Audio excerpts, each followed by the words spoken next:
ರಾಜಕೀಯ ಅಂದ್ರೆ ಬರೀ ಅಧಿಕಾರಕ್ಕೋಸ್ಕರ ಅಲ್ಲ ಅಲ್ವಾ? ಅದು ಆಡಳಿತದ ಬಗ್ಗೆ, ಜನರ ಬಗ್ಗೆ. ಜನರ ನಿಜವಾದ ಧ್ವನಿಯನ್ನು ಅರ್ಥ ಮಾಡ್ಕೊಳ್ಳೋಕೆ ಡೇಟಾ ಅನ್ನೋದು ಎಷ್ಟು ಶಕ್ತಿಯುತವಾದ ಸಾಧನ ಗೊತ್ತಾ? ಬನ್ನಿ, ತುರುವೇಕೆರೆಯ ಕಥೆಯ ಮೂಲಕ ಇದನ್ನು ನೋಡೋಣ. ನೋಡಿ, ಇದು ಕರ್ನಾಟಕದ ತುಮಕೂರು ಜಿಲ್ಲೆಯಲ್ಲಿರೋ ತುರುವೇಕೆರೆ. ಇದನ್ನ ಕೇವಲ ಒಂದು ನಕ್ಷೆ ಅಂತ ಅನ್ಕೋಬೇಡಿ. ಇದು ಜನರ ನೆಲ, ಅವರ ಬದುಕಿನ ಕಥೆ, ಅವರ ಕನಸುಗಳ ಜಾಗ. ಹಾಗಾದ್ರೆ ಒಬ್ಬ ನಾಯಕ ಈ ನೆಲದ ಇಲ್ಲಿನ ಜನರ ಮಾತನ್ನು ನಿಜವಾಗಿಯೂ ಕೇಳಿಸಿಕೊಳ್ಳೋದು ಹೇಗೆ? ಇದು ಬರೀ ಚುನಾವಣೆ ಗೆಲ್ಲೋ ಮಾತಾ? ಖಂಡಿತ ಅಲ್ಲ. ಇದು ಜನರ ಅಗತ್ಯತೆಗಳಿಗೆ ಸ್ಪಂದಿಸೋದು. ಸರಿ, ಈ ವಿಷಯದ ಆಳಕ್ಕೆ ಇಳಿಯೋಣ. ಮೊದಲು ತುರುವೇಕೆರೆಯ ಮೂಲ, ಆ ಮಣ್ಣಿನ ಗುಣವನ್ನ ಅರ್ಥ ಮಾಡ್ಕೊಳ್ಳೋಣ. ಆ ಕ್ಷೇತ್ರದ ಸದ್ಯದ ಸಾಮಾಜಿಕ, ಆರ್ಥಿಕ ಸ್ಥಿತಿ ಹೇಗಿದೆ ಅಂತ ನೋಡೋಣ ಬನ್ನಿ. ಮೊದಲನೆಯದಾಗಿ ತುರುವೇಕೆರೆಯಂದ್ರೆ ಅದು ಮೂಲತಃ ಒಂದು ಹಳ್ಳಿಗಳ ಸಮೂಹ. 10ರಲ್ಲಿ 9 ಭಾಗ ಗ್ರಾಮೀಣ ಪ್ರದೇಶ. ಅಂದ್ರೆ ಇಲ್ಲಿನ ಜನರ ಬದುಕು, ಉಸಿರು ಎಲ್ಲವೂ ಕೃಷಿ ಮತ್ತು ಹಳ್ಳಿಗಳ ಜೊತೆ ಬೆಸೆದುಕೊಂಡಿದೆ. ಇದಲ್ಲದೆ ಜನಸಂಖ್ಯೆಯಲ್ಲಿ ನಾವು ನೋಡೋದಾದ್ರೆ ಸುಮಾರು 13.6% ಪರಿಶಿಷ್ಟ ಜಾತಿ ಮತ್ತು 2.8% ಪರಿಶಿಷ್ಟ ಪಂಗಡದವರಿದ್ದಾರೆ. ಇದು ಆ ಕ್ಷೇತ್ರದ ಸಾಮಾಜಿಕ ರಚನೆಯ ಒಂದು ಸ್ಪಷ್ಟ ಚಿತ್ರಣ ಕೊಡುತ್ತೆ. ಇಲ್ಲಿನ ವಾಸ್ತವ ಏನು ಅಂತ ನೋಡಿದ್ರೆ ನೋಡಿ, 79% ಜನ ತಮ್ಮ ಬದುಕಿಗೆ ಕೃಷಿಯನ್ನೇ ನಂಬ್ಕೊಂಡಿದ್ದಾರೆ. ಆದ್ರೆ ಸವಾಲುಗಳು ಒಂದೆರಡಲ್ಲ.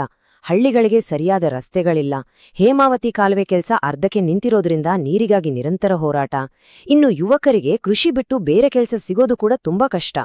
ಸರಿ, ಈ ಎಲ್ಲ ಕಷ್ಟ ಸುಖಗಳು, ಈ ವಾಸ್ತವಗಳು ಮತಪೆಟ್ಟಿಗೆಯಲ್ಲಿ ಹೇಗೆ ಕಾಣಿಸಿಕೊಂಡವು? ಬನ್ನಿ, ಈಗ ಸಂಖ್ಯೆಗಳ ಹಿಂದಿರುವ ಕಥೆಯನ್ನ ಬಿಡಿಸಿ ನೋಡೋಣ. 2018ರ ಚುನಾವಣೆ, ಬಿಜೆಪಿಯ ಗೆಲುವಿನ ಅಂತರ ಕೇವಲ 2049 ವೋಟುಗಳು.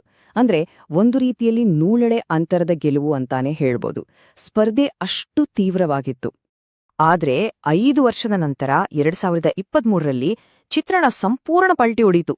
ಜೆಡಿಎಸ್ ಗೆದ್ದಿದ್ದು ಬರೋಬ್ಬರಿ 9,092 ವೋಟುಗಳ ಅಂತರದಿಂದ. ಇದು ಸಣ್ಣ ಬದಲಾವಣೆ ಅಲ್ಲ, ಇದೊಂದು ಸ್ಪಷ್ಟವಾದ, ನಿರ್ಣಾಯಕವಾದ ತೀರ್ಪು. ಹಾಗಾದ್ರೆ ಈ ದೊಡ್ಡ ಬದಲಾವಣೆಗೆ ಕಾರಣ ಏನು? ಒಟ್ಟಾರೆಯಾಗಿ ಆಡಳಿತ ಪಕ್ಷದ ವಿರುದ್ಧ 7.5% ವೋಟುಗಳು ಸ್ವಿಂಗ್ ಆಗಿವೆ. ಅಂದ್ರೆ ಜೆಡಿಎಸ್ ತನ್ನ ಮತಗಳಿಕೆಯನ್ನ 4.3% ಹೆಚ್ಚಿಸಿಕೊಂಡ್ರೆ ಬಿಜೆಪಿ 3.8% ಕಳ್ಕೊಂಡಿದೆ. ಇದಕ್ಕಿಂತ ಸ್ಪಷ್ಟವಾದ ಆಡಳಿತ ವಿರೋಧಿ ಅಲೆಗೆ ಬೇರೆ ಸಾಕ್ಷಿ ಬೇಕಿಲ್ಲ. ನೋಡಿ, ಈ ಚಾರ್ಟ್ ಕೇವಲ ಕಂಬಿಗಳ ಆಟವಲ್ಲ. ಇದು ಜನರ ನಿರೀಕ್ಷೆಗಳಿಗೂ ಸರ್ಕಾರದ ಆಡಳಿತಕ್ಕೂ ನಡುವೆ ಬೆಳೆದ ದೊಡ್ಡ ಕಂದಕದ ದೃಶ್ಯ ಸಾಕ್ಷಿ. 2018ರಿಂದ 2023ರ ಹೊತ್ತಿಗೆ ಈ ಅಂತರ ಎಷ್ಟು ದೊಡ್ಡದಾಯ್ತು ಅನ್ನೋದನ್ನ ಇದು ಸ್ಪಷ್ಟವಾಗಿ ತೋರಿಸ್ತಿದೆ. ಹಾಗಾದ್ರೆ ಈ ದೊಡ್ಡ ಬದಲಾವಣೆಯ ಹಿಂದಿನ ಅಸಲಿ ಕಾರಣಗಳೇನು? ನೋಡಿ, ಯಾವುದೇ ವಿಶ್ಲೇಷಣೆಗಿಂತ ಮುಂಚೆ ನಾವು ಒಂದು ಮೂಲಭೂತ ವಿಷಯವನ್ನ ನೆನ್ಪಿಟ್ಕೊಳ್ಬೇಕು. ನಮ್ಮ ಸಂವಿಧಾನ ಪ್ರತಿಯೊಬ್ಬ ನಾಗರಿಕನಿಗೂ ಗೌರವಯುತವಾಗಿ ಬದುಕುವ ಹಕ್ಕನ್ನು ಕೊಟ್ಟಿದೆ. ಜನರ ನಿಜವಾದ ಸಮಸ್ಯೆಗಳನ್ನ ಕೇಳಿಸಿಕೊಳ್ಳೋದು ಮತ್ತು ಜವಾಬ್ದಾರಿಯುತವಾಗಿ ಸಾರ್ವಜನಿಕವಾಗಿ ಮಾತನಾಡೋದು ಆ ಗೌರವವನ್ನ ಎತ್ತಿ ಹಿಡಿಯೋ ಒಂದು ರೀತಿ. ತುರುವೇಕೆರೆ ವಿಷಯದಲ್ಲಿ ಈ ಸಮಸ್ಯೆಗಳನ್ನ ನಾವು 3 ದೊಡ್ಡ ಹಸಿವುಗರು ಅಂತ ಕರಿಬೋದು. ತುರುವೇಕೆರೆಯಲ್ಲಿ ಒಬ್ಬ ಸಾಮಾನ್ಯ ಮತದಾರನ ಮನದಾಳದ ಮಾತು ಕೇಳಿ, ಸರ್, ನೀವು ಕೊಡ್ತಿರೋ ಗ್ಯಾರಂಟಿಗಳು ಮುಗಿಯೋದೇ ಇಲ್ಲ. ಆದ್ರೆ ಅದ್ರಿಂದ ನಮ್ಮ ಕೈಗೊಂದು ಒಳ್ಳೆ ಕೆಲಸ ಸಿಗುತ್ತಾ? ನಮ್ಮೂರಿಗೆ ಒಂದು ಡಾಂಬರ್ ರಸ್ತೆ ಆಗುತ್ತಾ? ನಮ್ಮ ಮನೆ ನಲ್ಲಿಯಲ್ಲಿ ನೀರ್ ಬರುತ್ತಾ? ಇಲ್ಲಾಂದ್ಮೇಲೆ ಅದ್ರಿಂದೇನು ಪ್ರಯೋಜನ? ನೋಡಿ, ಈ ಒಂದೇ ಒಂದು ಮಾತು ಅಲ್ಲಿನ ಜನರ ಸಂಪೂರ್ಣ ಭಾವನೆಯನ್ನ ಹಿಡಿದಿಡುತ್ತೆ. ಜನರ ಅಸಮಾಧಾನಕ್ಕೆ ಮುಖ್ಯವಾಗಿ 3 ಕಾರಣಗಳಿವೆ. ಮೊದಲನೇದು ಕಲ್ಯಾಣ ಯೋಜನೆಗಳಿಂದಾದ ಆಯಾಸ. ಅಂದ್ರೆ ಜನರಿಗೆ ತಾತ್ಕಾಲಿಕ ಗ್ಯಾರಂಟಿಗಳಿಗಿಂತ ಶಾಶ್ವತ ಪರಿಹಾರಗಳು ಬೇಕಾಗಿವೆ. ಎರಡನೇದು ಅಭಿವೃದ್ಧಿಯ ಕೊರತೆ. ಸರಿಯಾದ ರಸ್ತೆ, ನೀರು, ಶಾಲೆ, ಆಸ್ಪತ್ರೆ, ಈ ಮೂಲಭೂತ ಸೌಕರ್ಯಗಳೇ ಇಲ್ಲದಿರೋದು. ಇನ್ನು ಮೂರನೇದು ಉದ್ಯೋಗದ ಸಮಸ್ಯೆ. ಯುವಕರಿಗೆ ಕೆಲಸವಿಲ್ಲದೆ ನಿರುದ್ಯೋಗ, ವಲಸೆ ಹೆಚ್ಚಾಗ್ತಿದೆ. ಈ 3 ಸೇರ್ಕೊಂಡು ಜನರ ತೀರ್ಪನ್ನ ನಿರ್ಧರಿಸಿದ್ವು. ಸರಿ, ಸಮಸ್ಯೆಯ ಮೂಲವನ್ನಂತೂ ಪತ್ತೆ ಹಚ್ಚಿದ್ವಿ. ಇದು ಮೊದಲ ಹೆಜ್ಜೆ. ಈಗ ಪರಿಹಾರದ ಕಡೆಗೆ ಗಮನ ಹರಿಸೋಣ. ಜನರ ಜೊತೆ ಕಳೆದುಹೋದ ನಂಬಿಕೆಯನ್ನ ಮತ್ತೆ ಕಟ್ಟೋದು ಹೇಗೆ? ಮಾತಿನಲ್ಲಿ ಬಹಳ ಶಿಸ್ತು ಬೇಕು. ಗಮನ ಎಲ್ಲಿರ್ಬೇಕು ಅಂದ್ರೆ ಜನರ ಮೂಲಭೂತ ಸಮಸ್ಯೆಗಳ ಮೇಲೆ. ನೀರು, ಉದ್ಯೋಗ ಮತ್ತು ಈಡೇರದ ಭರವಸೆಗಳು, ಇವುಗಳ ಬಗ್ಗೆ ಮಾತಾಡಬೇಕು. ಅದೇ ಹೊತ್ತಿಗೆ ಜಾತಿ ಧರ್ಮದ ಮಾತು, ವೈಯಕ್ತಿಕ ನಿಂದನೆ, ಸಮಾಜ ಒಡೆಯೋ ಮಾತುಗಳಿಂದ ದೂರನೇ ಇರಬೇಕು. ನೆನ್ಪಿಡಿ, ನಂಬಿಕೆ ಹುಟ್ಟೋದು ಜನರ ಬದುಕಿಗೆ ಸಂಬಂಧಪಟ್ಟ ಮಾತುಗಳಿಂದ ಮಾತ್ರ. ನಾವೊಂದು ಅಳತೆಗೋಲನ್ನ ಬಳಸ್ತೀವಿ, ಅದಕ್ಕೆ ಕ್ಯಾಂಡಿಡೇಟ್ ರಿಟೇನಬಿಲಿಟಿ ಸ್ಕೋರ್ ಅಂತೀವಿ. ಇದು 0ಯಿಂದ 100ನ ವರೆಗಿನ ಒಂದು ಅಂಕ. ಇದು ಹಾಲಿ ನಾಯಕರ ಮೇಲೆ ಜನರಿಟ್ಟಿರೋ ನಂಬಿಕೆಯನ್ನ ಮತ್ತು ಅವರ ಗೆಲುವಿನ ಸಾಧ್ಯತೆಯನ್ನ ಅಳೆಯುತ್ತೆ. ಇಲ್ಲಿ ಸ್ಕೋರ್ ಬಂದಿರೋದು 50, ಅಂದ್ರೆ ಬಾರ್ಡರ್ ಲೈನ್, ಅಪಾಯದ ಗಂಟೆ ಅಂತಾನೆ ಅರ್ಥ. 2018ರಲ್ಲಿ ಕೇವಲ ಸಣ್ಣ ಅಂತರದ ಗೆಲುವು ಮತ್ತು 2023ರಲ್ಲಿ ಸೋಲು, ಇವೆರಡೂ ಅವರ ಸ್ಥಿತಿಯನ್ನ ದುರ್ಬಲಗೊಳಿಸಿವೆ. ಈ ಎಲ್ಲಾ ಡೇಟಾವನ್ನ ವಿಶ್ಲೇಷಣೆ ಮಾಡಿದ ಮೇಲೆ ನಮ್ಮ ಶಿಫಾರಸ್ಸು ಒಂದೇ, ಮತ್ತು ಅದು ಸ್ಪಷ್ಟವಾಗಿದೆ: ಅಭ್ಯರ್ಥಿಯನ್ನ ಬದಲಾಯಿಸಬೇಕು. ಯಾಕೆಂದ್ರೆ ಆಡಳಿತ ವಿರೋಧಿ ಅಲೆಯನ್ನ ಮುರಿಯೋಕೆ ಮತ್ತು ಪಕ್ಷದ ಕಾರ್ಯಕರ್ತರಲ್ಲಿ ಹೊಸ ಹುರುಪು ತುಂಬೋಕೆ ಒಬ್ಬ ಹೊಸ ಮುಖದ ಅಗತ್ಯವಿದೆ. ಚುನಾವಣೆ ಗೆಲ್ಲೋದು ರಾಜಕೀಯದ ಒಂದು ಭಾಗ ಅಷ್ಟೇ.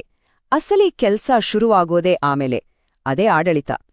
ಹಾಗಾದ್ರೆ ಅಭಿವೃದ್ಧಿಯ ಮೇಲೆ ಗಮನ ಇಟ್ರೆ ಅದರಿಂದ ಸಿಗೋ ಪ್ರತಿಫಲವಾದ್ರೂ ಏನು?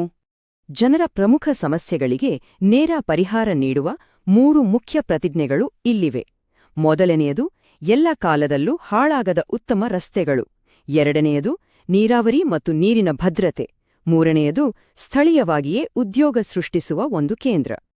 ಹೇಮಾವತಿ ಕಾಲುವೆ ಕೆಲಸವನ್ನ ಪೂರ್ಣಗೊಳಿಸಿದ್ರೆ ಏನಾಗುತ್ತೆ ಗೊತ್ತಾ? ಬೆಳೆ ಇಳುವರಿ 30% ಹೆಚ್ಚಾಗಬಹುದು ಅಂತ ಅಂದಾಜಿದೆ. ಯೋಚನೆ ಮಾಡಿ, ಇದು ಸಾವಿರಾರು ರೈತರ ಬದುಕಿನಲ್ಲಿ ಎಂಥ ದೊಡ್ಡ ಬದಲಾವಣೆ ತರಬಹುದು. ಅದೇ ರೀತಿ ಸ್ಥಳೀಯವಾಗಿ ಒಂದು ಐಟಿಐ ಮತ್ತು ಕೃಷಿ ಆಧಾರಿತ ಸಂಸ್ಕರಣಾ ಘಟಕ ಸ್ಥಾಪಿಸಿದ್ರೆ ಸುಮಾರು 2,000 ಯುವಕರಿಗೆ ಕೌಶಲ್ಯಯುತ ಕೆಲಸ ಸಿಗುತ್ತೆ. ಇದು ನಿರುದ್ಯೋಗದ ಸಮಸ್ಯೆಗೆ ಒಂದು ನೇರವಾದ ಉತ್ತರ. ಕೊನೆಯದಾಗಿ, ಈ ಎಲ್ಲಾ ವಿಶ್ಲೇಷಣೆ ಮಾಡ್ತಿರೋದು ಕೇವಲ ಚುನಾವಣೆ ಗೆಲ್ಲೋ ತಂತ್ರಗಾರಿಕೆಗಲ್ಲ, ಅದಕ್ಕಿಂತ ದೊಡ್ಡ ಉದ್ದೇಶವಿದೆ. ನಾವು ಈ ರೀತಿ ಡೇಟಾ ಬಳಸುವಾಗ ಜನರ ಖಾಸಗಿತನ ಮತ್ತು ಅವರ ಸಮ್ಮತಿ ಎಲ್ಲಕ್ಕಿಂತ ಮುಖ್ಯ. ಭಾರತದ ಹೊಸ ಡಿಜಿಟಲ್ ಪರ್ಸನಲ್ ಡೇಟಾ ಪ್ರೊಟೆಕ್ಷನ್ ಕಾನೂನಿನ ಪ್ರಕಾರ ಪ್ರತಿಯೊಬ್ಬರ ಮಾಹಿತಿಯನ್ನ ಗೌರವಿಸೋದು ನಮ್ಮೆಲ್ಲರ ಜವಾಬ್ದಾರಿ. ನೆನ್ಪಿಡಿ, ಡೇಟಾ ಅಂದ್ರೆ ಬರೀ ಸಂಖ್ಯೆಗಳಲ್ಲ, ಅದು ಜನರ ನಂಬಿಕೆ. ಇದು ಸಂಖ್ಯೆಗಳಿಂದ ಸನ್ಮಾನದ ಕಡೆಗಿನ ಪ್ರಯಾಣ. ನೋಡಿ, ಅಂತಿಮ ಗುರಿ ಕೇವಲ ಚುನಾವಣೆ ಗೆಲ್ಲೋದಲ್ಲ, ಬದಲಾಗಿ ಜನರ ಮಾತನ್ನು ಕೇಳುವ, ಅವರ ಕಷ್ಟಕ್ಕೆ ಸ್ಪಂದಿಸುವ ಮತ್ತು ಅವರಿಗೆ ಪರಿಹಾರ ಕೊಡುವಂತಹ ಒಂದು ಆಡಳಿತ ವ್ಯವಸ್ಥೆಯನ್ನ ಕಟ್ಟೋದು. ಆಡಳಿತ ಅಂದ್ರೇನೆ ಜನರಿಗೆ ಗೌರವ ಕೊಡೋದು. ಹಾಗಾದ್ರೆ ರಾಜಕೀಯ ತಂತ್ರಗಾರಿಕೆಯನ್ನ ಅಧಿಕಾರದ ಆಸೆಗಾಡಿ ಅಲ್ಲ, ಬದಲಾಗಿ ಪ್ರತಿಯೊಬ್ಬ ಪ್ರಜೆಯ ಬದುಕನ್ನ ಉತ್ತಮಪಡಿಸೋ ಭರವಸೆಯ ಮೇಲೆ ಕಟ್ಟಿದ್ರೆ ಏನಾಗಬಹುದು? ಯೋಚಿಸಿ ನೋಡಿ.